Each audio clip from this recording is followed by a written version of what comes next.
আপনাকে কি করে ভালো না বাসি ইয়া রাসূলুল্লাহ।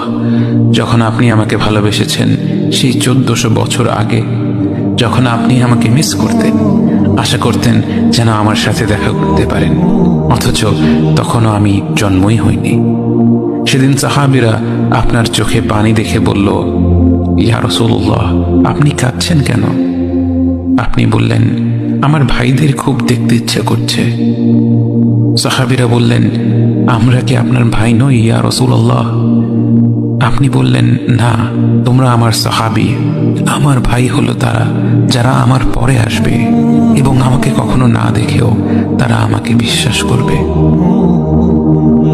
মৃত্যু শয্যায় শুয়ে আপনার অন্তরে এই চিন্তা ছিল যে আমাদের পরিণতি কি হবে। উম্মতি উম্মতি বলতে বলতে আপনি আপনার রবের নিকট ফিরে গিয়েছেন।